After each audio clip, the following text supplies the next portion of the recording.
나일강 재앙의 의미와 바로의 반응이라고 하는 제목으로 하나님의 말씀을 선포하겠습니다. 주도권을 누가 잡느냐라고 하는 파워게임은 삶의 많은 부분에서 일어나는 일입니다. 특히 남자들 사이에서 이 파워게임은 삶을 결정하는 중요한 요소가 됩니다. 요즘 이 주도권 싸움이 가장 치열한 것이 정치 현장입니다. 곧 국회의원 선거가 있어서 누구를 후보로 삼을 것인지 치열한 싸움을 받아두고 있습니다. 가정에서도 부부 싸움을 합니다. 아주 사소한 문제인 것 같습니다만은 그 속에서도 보면은 결국은 주도권 싸움입니다. 신앙생활에 있어서도 이 주도권 싸움은 그대로 드러납니다. 하나님의 주권을 인정하고 하나님의 말씀을 그대로 받아들이는 것이 믿음인데 자기 자신이 주도권을 쥐고 하나님을 인정하지 않으려고 하는 불신앙적 요소가 많이 있습니다. 어떤 사람이 믿음이 좋은 사람입니까? 오래 신앙생활 한 사람이 믿음 좋은 사람입니까? 성경을 많이 읽고 또 전도를 잘하는 사람이 믿음이 좋은 사람입니까? 이런 것이 믿음의 척도가 아닙니다. 진정한 믿음의 사람이라고 하는 것은 하나님의 주권을 인정하고 하나님께 순종하기로 결단한 사람이 믿음 좋은 사람입니다. 우리가 출애굽의 사건을 보면서 이 부분을 잘 아셔야 됩니다. 이스라엘 백성을 구원하는 이 일은 전적으로 하나님의 일입니다. 모세가 지도력이 탁월해서 백성들을 구원하는 것 아닙니다. 아론이 말을 잘해서 웅변술이 좋아서 백성들의 마음을 움직여 이끌고 나오는 것도 아닙니다. 그들은 전부 하나님의 이 일에 쓰임받은 도구들이었습니다. 하나님이 왜 바로에게 진노하셨습니까? 바로가 하나님이 누구기에 내 백성을 보내라 하느냐? 이스라엘 백성을 바로는 내 백성이라 그랬습니다. 14절을 한번 보십시오. 여호와께서 모세에게 이르시되 바로의 마음이 완강하여 백성 보내기를 거절하는도다. 문제의 원인은 바로 여기에 있습니다. 주도권 문제입니다. 바로는 하나님의 존재와 하나님의 주권을 인정하지 않았습니다. 하나님은 바로에게 모세를 보내어 분명히 선언했습니다. 이 백성은 내 백성이다. 내 보내라 했습니다. 그러나 바로 왕은 이스라엘 백성은 애굽의 노예다. 내가 하나님이 누구기에 그 말을 들어야 하는가? 자, 이것이 오늘 우리들의 문제이기도 합니다. 요즘 많은 사람들이 하나님의 주권을 인정하려 하지 않습니다. 과학이 발달하고 의학이 발달하게 되자 사람들은 하나님의 능력을 믿지 않으려 합니다. 하나님의 능력을 상대화합니다. 그래서 하나님은 절대적인 그 모습을 보여주기 위하여서 10가지 재앙을 베푸십니다. 하나님이 누구인지, 이스라엘 백성들이 누구인가, 누구의 백성인가 바로에게 분명히 드러내기를 원하셨습니다. 자, 첫째 하나님의 재앙입니다. 17절을 보십시오. 여호와가 이같이 이르노니 내가 이로 말미암아 나를 여호와인 줄 알리라. 볼지어다 내가 내 손의 지팡이로 나일강을 치면 그것이 피로 변하고. 모세가 하나님의 지시로 하나님의 지팡이를 가지고 나일강을 쳤더니 나일강이 피로 변하였습니다. 물을 먹으려고 떠보니 시뻘건 피가 있습니다. 얼굴을 씻으려고 물을 떠봤더니 역시 시뻘건 피가 거기에 고여 있는 겁니다. 이 애굽 백성들이 얼마나 놀랐을까요? 얼마나 당황했을겠습니까? 왜 하나님이 나일강을 피로 물들게 하셨을까요? 자, 애굽에는 오시리스라고 하는 저승의 신, 풍요의 신, 강의 신이 있습니다.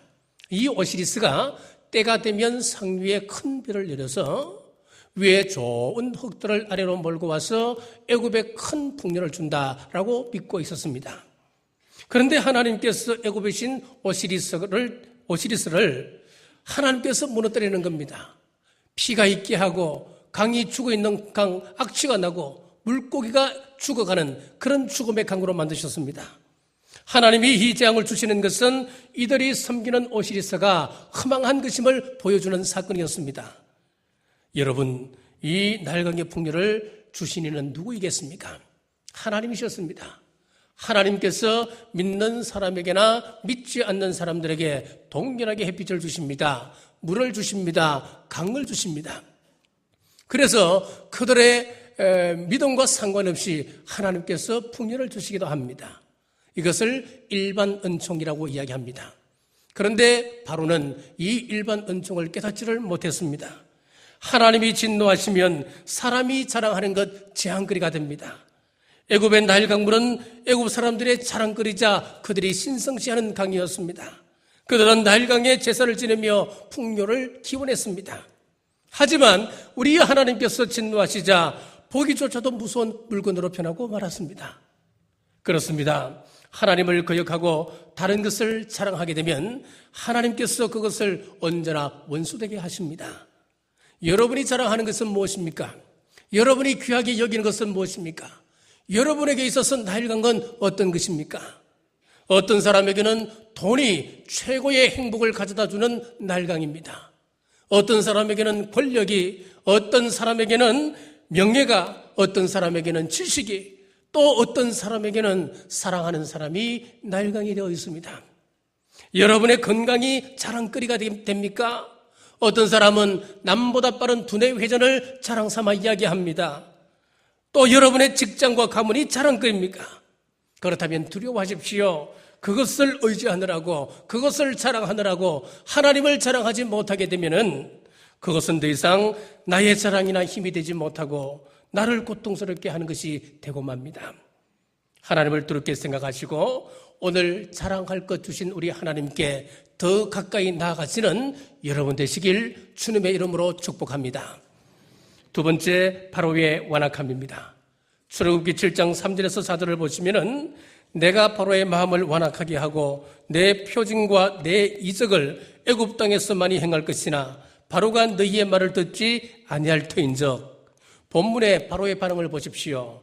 22절에 보시면은 애굽의 술객들도 똑같이 그 강물을 피로 물들게 했습니다.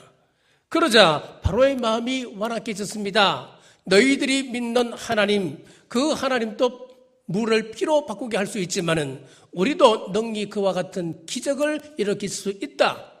그것을 보여주면서 바로가 완악해졌습니다.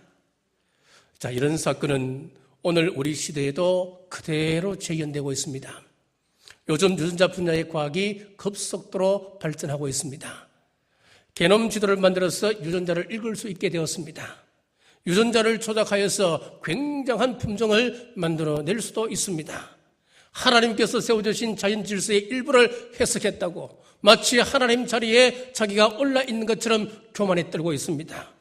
그러나 우리가 알아야 할 것은 하나님의 창조 질서를 벗어난 것은 인간에게 큰 재앙이 된다고 하는 사실입니다.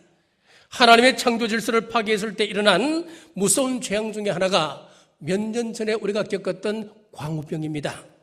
하나님께서 소를 소식동물로 만드셨습니다. 풀만 먹도록 해 주셨습니다. 자, 그런데 사람의 욕심 때문에 빨리 키워서 빨리 살찌워서 큰돈 벌게 하기 위하여서 이 소에게 동물성 사료를 먹이기 시작했습니다. 그것이 바로 광우병의 원인이었습니다. 그러니까 과학만 발달하면 모든 것이 다 행복하고 잘 될 것이다. 이것은 아주 위험한 발상입니다. 그리고 지금 지구촌 여기저기에서 일어나고 있는 자연재해들 보십시오. 과거와 비교해서 얼마나 그 규모가 큰지 모릅니다. 얼마나 큰 사고가 일어나는지 모릅니다. 그런데 많은 사람들은 이러한 일들을 자연현상의 활동으로 생각합니다. 이것은 하나님의 경고요, 하나님의 심판이라고 이야기하면은 마치 광신자인 양 그들은 비난을 서슴지 않습니다. 애굽의 바로가 하나님의 심판을 보면서도 우연히 일어난 사건이다.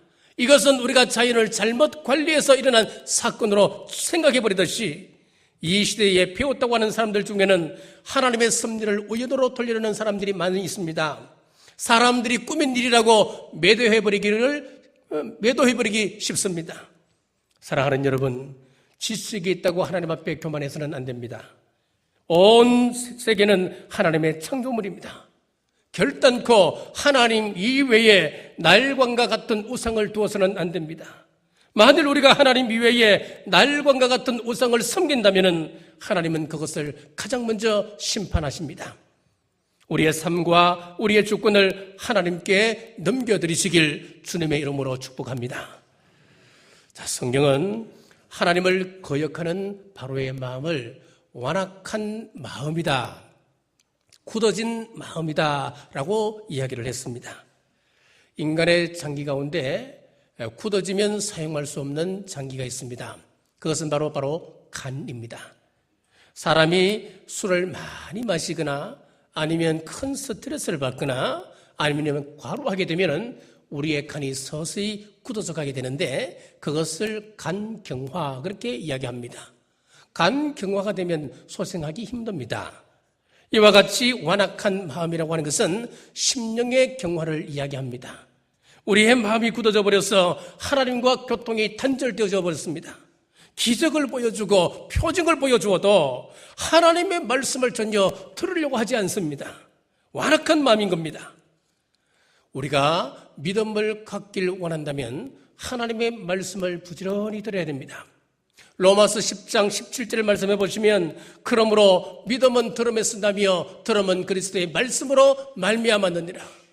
하나님의 말씀을 듣고 또 듣고 자꾸 들어야 우리의 믿음이 자란다. 성경은 분명히 우리에게 말씀합니다. 믿음의 양, 말씀의 양을 채워야 합니다. 그런데 완악한 마음이 되면 하나님의 말씀을 들으려 하지 않습니다. 하나님의 말씀을 듣지 않기 때문에 그 사람에게는 믿음이 생길 수가 없는 겁니다. 그렇기 때문에 시편 95편 8절에 보시면 다윗이 이스라엘 백성들을 향하여서 너희는 머리바에서와 같이 또 광야의 마사에서 지냈던 날과 같이 너희 마음을 완악하게 하지 말지어다. 이 이스라엘 백성들의 조상이 광야에서 그 마음이 완악함으로 인하여 가나안 땅에 들어가지 못하고 다 멸망받은 것을 보지 않느냐. 지금 우리 이스라엘 백성들아 들어라. 너희 마음을 완악하게 하지 말라. 하나님 앞에 멸망당한다. 그런 이야기예요. 예레미야도 백성들을 향하여 이렇게 이야기합니다. 예레미야 16장 12절에 너희가 너희 조상들보다 더욱 악을 행하였도다. 보라 너희가 각기 악한 마음의 완악함을 따라 행하고 나에게 순종하지 아니하였으므로. 예레미야 시대 때 이스라엘 백성들이 망합니다. 왜 멸망을 당합니까? 그것은 그 백성들의 완악함 때문이었다고 예레미야는 분명히 경고하고 있습니다. 여러분, 완악한 마음을 가지고 예배의 자리에 앉아있지는 않습니까? 내 고집, 내 판단, 내 뜻이 중요하지. 하나님의 뜻이 뭐가 중요하냐? 하나님의 말씀은 믿지도 않겠고 순종치도 않겠다. 이런 마음을 가지고 지금 이 자리에 앉아 계시진 않습니까? 그렇다면 그 마음이 바로 완악한 마음입니다. 완악한 마음을 가지고 있으면 하나님의 징계를 피할 수가 없습니다. 4절에 보십시오. 바로가 너희 말을 듣지 아니할 터인즉 내가 내 손을 애굽에 뻗쳐 여러 큰 심판을 내리고. 바로의 마음이 완악하기 때문에 애굽 땅에 10가지 재앙이 내려질 것이다 경고하고 있는 겁니다. 잠언 28장 14절에서도 이 진리를 재차 선언하고 있습니다. 항상 경외하는 자는 복되거니와 마음을 완악하게 하는 자는 재앙에 빠지리라. 완악하면 재앙에 빠진다는 겁니다. 여호수아 11장 20절에서도 그들의 마음이 완악하여 이스라엘을 대적하여 싸우러 온 것은 여호와께서 그리하게 하신 것이라. 그들을 진멸하여 바치게 하여 은혜를 입지 못하게 하시고 여호와께서 모세에게 명령하신 대로 그들을 멸하려 하심이었더라. 마음이 완악하였기 때문에 가나안 족속들이 완전히 멸망당한다. 그렇게 말씀하셨습니다. 완악한 마음으로는 우리가 기업을 누릴 수 없기 때문에 이 완악한 마음은 반드시 해결하셔야 됩니다. 이 완악한 마음을 해결하기 위하여서 히브리서 3장 11절에서 12절에서 13절에 그 답을 주고 있습니다. 형제들아 너희는 삼가 혹 너희 중에 누가 믿지 아니하는 악한 마음을 품고 살아계신 하나님에게서 떨어질까 조심할 것이요 오직 오늘이라 일컫는 동안에 매일 피차 권면하여 너희 중에 누구든지 죄의 유혹으로 완악하게 되지 않도록 하라. 우리 마음이 완악하게 되지 않으려면은 먼저 내 스스로 해야 할 일이 있고 또 우리 공동체가 함께 해야 할 일이 있다고 두 가지를 이야기합니다. 첫째, 내 스스로 해야 될 것이 무엇이겠습니까? 내 마음이 죄의 유혹 가운데 빠져 있는지 완악해져 있지는 않는지 스스로 삼가하셔야 됩니다. 죄는 유혹성이 있습니다. 그래서 죄는 사람을 속입니다. 그런 것도 아닌 척하고 아닌 것도 그런 척합니다. 이런 죄의 속임수에 넘어가지 않도록 스스로 조심하라 말씀하셨습니다. 이 속임수에 넘어가 버리면 그 다음부터 사람의 마음이 어떻게 됩니까? 하나님의 말씀을 들으려 하지 않습니다. 하나님의 말씀이 들려지지 않는다면 결국은 재앙과 실패와 저주가 임하는 것입니다. 그러므로 우리는 우리 자신을 스스로 삼가해야 됩니다. 그리고 두 번째, 공동체가 함께 해야 할 일이 있습니다. 어떤 사람이 죄의 유혹에 빠져들고 있다, 혹은 악심을 품고 있다 할 때에 우리는 피차 권면하셔야 됩니다. 그렇지 아니하고 함께 공모해 버린다면 이 공동체는 아무런 소망이 없어지게 됩니다. 그리고 또 한 가지 가장 중요한 것이 있습니다. 완악한 마음을 바꾸는 데는 가장 중요한 역사, 성령님의 역사가 우리 가운데 있어야 합니다.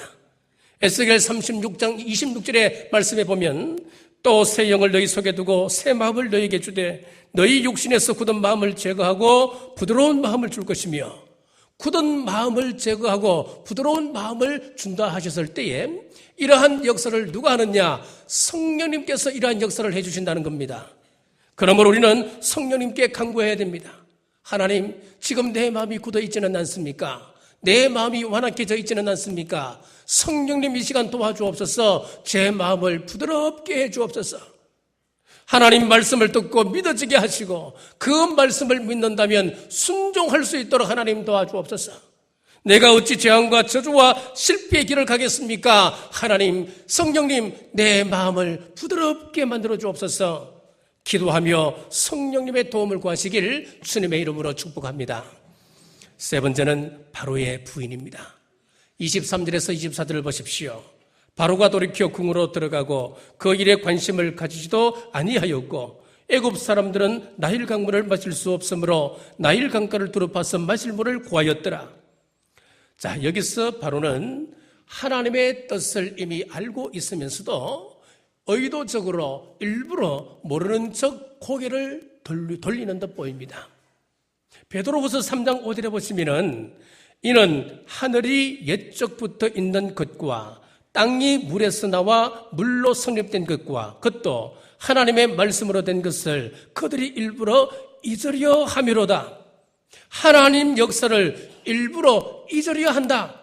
일부러 외면한다. 그렇게 말씀하고 있습니다. 우리에게 하나님의 말씀이 들려오고 하나님의 섭리가 보일지라도 그것이 당장 나에게 유익이 되지 않는다면 우리는 고개를 돌려버린다는 이야기입니다. 지금 이스라엘 백성들이 람세스의 국고성을 쌓고 있습니다. 그 거대한 국고성을 쌓는데 과연 누가 해야 되겠습니까? 지금 이스라엘 백성들이 200만 명 노동력이 동원되고 있습니다. 밥만 먹여주면 목숨을 걸고 미친 듯이 달려드는 그 이스라엘 백성들, 이 엄청난 경제력, 200만 명에 대한 이 노동력, 바로가 과연 포기할 수 있겠습니까? 이들을 해방시켜줘 버린다면 누가 이 국고성을 거대한 대사업을 하겠습니까? 놓을 수 없는 겁니다. 마찬가지로 주일 성수하는 것은 하나님의 뜻이고 11조 하라고 하는 것은 하나님의 말씀이라고 하는 것을 이미 알고 있지만은 그것을 실행하려면 경제적인 손해가 온다고 하는 것을 알고 있기 때문에 온갖 이유를 대며 순종하지 못하는 것이 오늘 우리들의 모습이라고 하는 겁니다. 우리 주변에 일어나고 있는 일상의 경고를 통해서 하나님의 뜻을 알고 있으면서도 여전히 우리는 하나님의 뜻에 거역하고자 우리 마음을 먹고 있습니다. 우리가 살아오면서 하나님 말씀에 적시 순종하지 못하고 미적거리다가 거부회복으로 가다가 손해보고 채찍질 받고 후회한 일이 한두 가지였습니까? 그런데 하나님 말씀임에도 아직도 못 들은 척하는 겁니다. 베드로를 향하여 나를 따르라 우리 주님께서 말씀하셨을 때에 베드로는 자신의 배와 그물을 던져두고 예수님을 적시 쫓았습니다. 세관에서 일을 보고 있던 마태를 향하여 나를 쫓으라 말씀하셨을 때에 마태는 책상을 걷어차고 그 자리에서 적시 예수님을 쫓았습니다. 그들이 손해보는 것 같았습니다만은 역사 속에 길이 남는 위대한 생애를 살게 되었습니다. 우리 주님 명령하실 때 하던 일 적시 멈추고 일어서서 따라 나설 수 있을는지요? 우리가 성경 말씀을 통하여서 아니면 내 양심의 호통소리를 통하여서 하나님께서 이것은 하나님의 뜻이 아니야, 우리에게 말씀하실 때에 하던 일 즉시 멈출 수 있겠습니까? 하나님은 순종하는 사람을 통하여 일하십니다. 출애굽기를 보면 하나님께서 애굽의 신들을 다 멸할 수 있는 능력이 없어서 모세를 통하여서 지금 일을 하고 계시는 겁니까? 아닙니다, 여러분. 하나님은 구속사를 펼쳐나가시는데 누구를 사용하십니까? 하나님의 택한 백성, 하나님 말씀 앞에 순종하는 그 사람을 들어 그 역사를 이루어 가십니다. 여러분 이렇게 결단해 보십시오. 하나님의 말씀이 들려오고 또 하나님 하시는 일이 눈에 보이면 즉시 순종하고 하나님 원하시는 방향으로 움직이겠습니다. 결단하시는 여러분 되시길 주님의 이름으로 축복합니다. 오늘 이 시대도 바로의 시대처럼 악령의 역사, 어둠의 영의 역사가 참 많습니다. 악한 영들의 세력을 깨뜨리려고 하나님 나라를 확장하는 데 있어서 또 예수님의 능력이 부족해서 못하시는 것이 아니었습니다. 부름받은 저와 여러분을 통하여 영적 전쟁을 치르고 있다고 하는 사실을 기억하셔야 합니다. 어떤 목사님이 앞으로 5년에서 10년 내에 더 이상 말로 전도하는 시대는 끝날 것이다 라고 이야기했습니다. 앞으로 우리 교회를 어떻게 유지할 것인가? 앞으로 어떻게 우리가 전도할 것인가? 다음 세대 교회들마다 지금 부르짖고 있습니다. 제가 지난주에 동인선교회 이사회에 참석하면서 거기서 여러 가지 이야기를 나눈 중에 이런 근심소리를 들었습니다. 우리 총회에서 지난 총회에서 발표를 했는데 교회 학교라고 하는 이름이 사라진 교회가 우리 교단에서 50%랍니다. 그리고 교회 학교 안에 유치부가 사라진 교회가 89%랍니다. 유치부가 1명, 2명 있어서 그냥 아동부에 포함을 시키든지 그렇게 해나간다는 겁니다.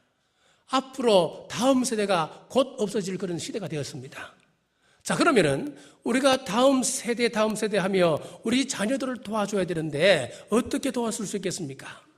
교회에 데려다 놓았다고 해서 구원시켰다. 여러분, 그 말이 틀렸습니다. 아닙니다, 여러분. 그들이 살아왔던 삶의 문화들, 애굽의 신들을 숭배해왔던 그 문화를 깨뜨리는 강력한 힘이 없다면 우리는 그들을 도울 수가 없습니다. 우리가 왜 기도해야 됩니까? 우리가 기도하지 않는다면 그 사람들을 도울 수 없기 때문에 그렇습니다.